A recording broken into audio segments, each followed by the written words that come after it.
ज्योतीने दिली ज्ञानाची सावली, धन्य ती क्रांती ज्योती सावित्री माऊली, धन्य ती क्रांती ज्योती सावित्री माऊली.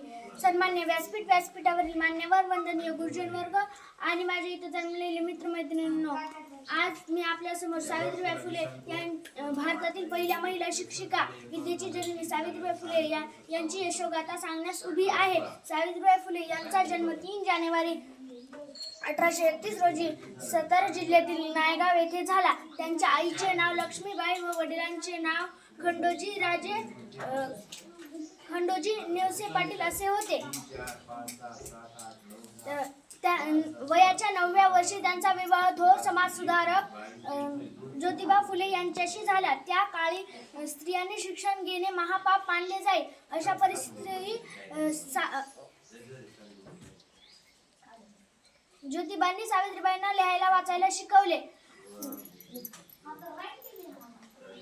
ज्योतिबा व सावित्रीबाईंनी 1888 मध्ये मुलींची पहिली शाळा पुण्यात सुरू केली. त्यांच्या या क्रांतिकारी निर्णयाला लोकांचा तीव्र विरोध होता, तरीही त्या डगमगल्या नाही. सावित्रीबाई शाळेत शिकवायला जात असताना लोक त्यांच्यावर चिखल, शेण, दगड असे साहित्य फेकत, तरीही त्यांनी आपले कार्य खंबीरपणे सुरू ठेवले. सावित्रीबाईंनी गोरगरीब, विधवा व अनाथांना आधार दिला.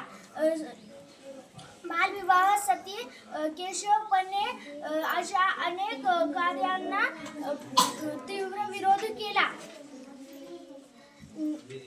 जिच्यामुळे शिकली दिन दुबळ्यांची मुले, धन्य ती क्रांती ज्योती सावित्रीबाई.